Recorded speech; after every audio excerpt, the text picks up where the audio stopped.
ನಮಸ್ಕಾರ ಸ್ನೇಹಿತರೆ. ಶಿವಲಿಂಗವನ್ನು ಶಿವನ ನಿಜವಾದ ರೂಪವೆಂದು ಹೇಳಲಾಗಿದೆ. ಧಾರ್ಮಿಕ ನಂಬಿಕೆಗಳ ಪ್ರಕಾರ ಶಿವಲಿಂಗವನ್ನು ಪೂಜಿಸುವುದರಿಂದ ಎಲ್ಲ ತೊಂದರೆಗಳು ದೂರವಾಗುತ್ತವೆ ಹಾಗೂ ಸಂತೋಷ ಮತ್ತು ಸಮೃದ್ಧಿಯು ತರುತ್ತದೆ. ಅಲ್ಲದೆ ವ್ಯಕ್ತಿಯ ಎಲ್ಲ ಆಶೆಗಳು ಈಡೇರುತ್ತವೆ. ಶಿವನ ಪೂಜೆಗಾಗಿ ಶಿವಲಿಂಗವನ್ನು ಪೂಜಿಸುವುದರಿಂದ ವಿಶೇಷ ಫಲ ದೊರೆಯುತ್ತದೆ ಎಂದು ಶಾಸ್ತ್ರದಲ್ಲಿ ಹೇಳಲಾಗಿದೆ. ಇದರಿಂದ ಅನೇಕ ರೀತಿಯ ಗ್ರಹದೋಷಗಳು ದೂರವಾಗುತ್ತವೆ.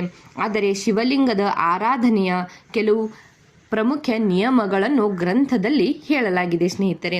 ಶಿವ ಪೂಜೆಗೆ ಶುಭ ಫಲಿತಾಂಶವನ್ನು ಪಡೆದುಕೊಳ್ಳಲು ನಾವು ಯಾವೆಲ್ಲ ನಿಯಮಗಳನ್ನು ಅನುಸರಿಸಬೇಕು, ಅದನ್ನು ಅನುಸರಿಸಿ ಪೂಜೆಯ ಫಲಗಳನ್ನು ನಾವು ಪಡೆದುಕೊಳ್ಳಬಹುದು. ಹಾಗಾದರೆ ಶಿವಲಿಂಗದ ಪೂಜೆಗೆ ಸಂಬಂಧಿಸಿದ ಕೆಲ ನಿಯಮಗಳನ್ನು ಇವತ್ತು ಈ ವಿಡಿಯೋದಲ್ಲಿ ಹೇಳಲಿದ್ದೇನೆ ಸ್ನೇಹಿತರೆ. ಮಾಹಿತಿ ಇಷ್ಟ ಆಗಿದ್ದಲ್ಲಿ ಚಾನೆಲ್ನ ಸಬ್ಸ್ಕ್ರೈಬ್ ಮಾಡಿಕೊಳ್ಳಿ ಹಾಗೂ ಲೈಕ್ ಕೂಡ ಮಾಡಿ ಸ್ನೇಹಿತರೆ. ಮೊದಲನೇದಾಗಿ ನೋಡಿ, ಶಾಸ್ತ್ರದಲ್ಲಿ ಹೇಳಿರುವ ಪ್ರಕಾರ ಸ್ನಾನ ಮತ್ತು ಧ್ಯಾನವನ್ನು ಮಾಡಿದ ನಂತರವೇ ಶಿವಲಿಂಗವನ್ನು ಪೂಜಿಸಬೇಕು ಎಂದು ಶಾಸ್ತ್ರದಲ್ಲಿ ಹೇಳಲಾಗಿದೆ. ಶುದ್ಧ ಮನಸ್ಸು ಮತ್ತು ದೇಹದಿಂದ ಶಿವಲಿಂಗವನ್ನು ಪೂಜಿಸುವುದರಿಂದ ವಿಶೇಷ ಪ್ರಯೋಜನಗಳು ಮತ್ತು ಪೂಜೆಯ ಫಲ ಸಿಗುತ್ತದೆ.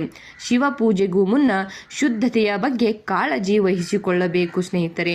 ಅದಾದ ನಂತರ ನೋಡಿ, ಶಿವಲಿಂಗದ ಮೇಲೆ ಪಂಚಾಮೃತವನ್ನು ಅರ್ಪಿಸಬೇಕು. ಇದರ ನಂತರ ಮಹಾದೇವನಿಗೆ ಭಸ್ಮ ಅಥವಾ ಶ್ರೀಗಂಧದ ತಿಲಕವನ್ನು ಅರ್ಪಿಸಬೇಕು. ಇದು ಶಿವನನ್ನು ಅಲಂಕರಿಸಿದೆ ಮತ್ತು ಅವನು ತನ್ನ ಭಕ್ತರ ಮೇಲೆ ಶೀಘ್ರದಲ್ಲಿಯೇ ಸಂತುಷ್ಟನಾಗುತ್ತಾನೆ ಎಂದು ಶಾಸ್ತ್ರದಲ್ಲಿ ಹೇಳಲಾಗಿದೆ. ಅದಲ್ಲದೆ ಸ್ನೇಹಿತರೆ, ಅರಶಿನ, ಕುಂಕುಮ ಅಥವಾ ಸಿಂಧೂರವನ್ನು ತಪ್ಪಾಗಿಯೂ ಶಿವಲಿಂಗಕ್ಕೆ ಅರ್ಪಿಸಬಾರದು ಎಂದು ಶಾಸ್ತ್ರದಲ್ಲಿ ಹೇಳಲಾಗಿದೆ ಸ್ನೇಹಿತರೆ. ಇವುಗಳನ್ನು ಮಹಿಳೆಯರ ಅಲಂಕಾರದ ರೂಪಗಳೆಂದು ಪರಿಗಣಿಸಲಾಗಿದೆ. ಆದರೆ ಭಗವಾನ್ ಶಿವಲಿಂಗವನ್ನು ನಾವು ಈ ವಸ್ತುಗಳನ್ನು ಅರ್ಪಿಸಬಾರದು.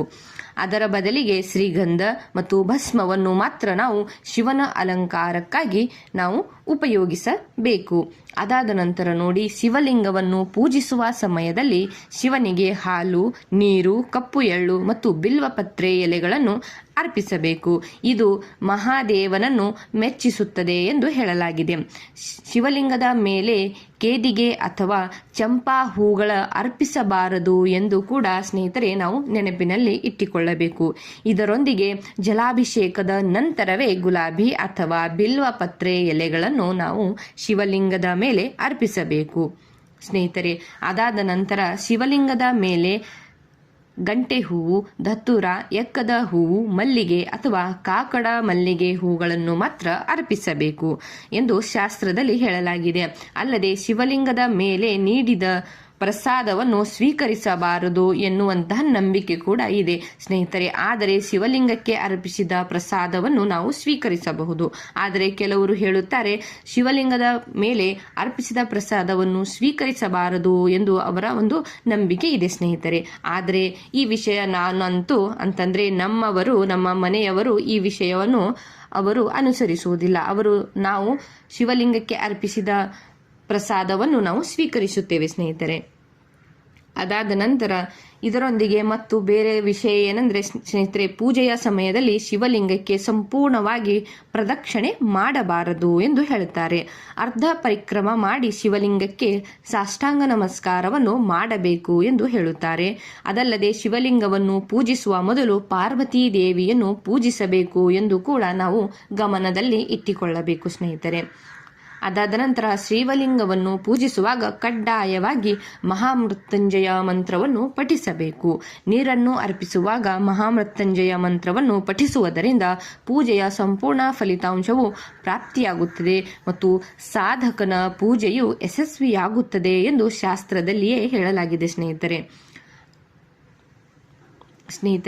ಈ ರೀತಿಯಾಗಿ ನಾವು ಸೋಮವಾರದಂದು ಶಿವಲಿಂಗಕ್ಕೆ ಪೂಜೆಯನ್ನು ಮಾಡುವುದರಿಂದ ನಮ್ಮ ಎಲ್ಲ ಇಷ್ಟಾರ್ಥಗಳು ಈಡೇರುತ್ತವೆ ಎಂದು ಹೇಳಲಾಗಿದೆ ಸ್ನೇಹಿತರೆ. ಮಾಹಿತಿ ಇಷ್ಟ ಆಗಿದ್ದಲ್ಲಿ ಚಾನೆಲ್ನ ಸಬ್ಸ್ಕ್ರೈಬ್ ಮಾಡಿ.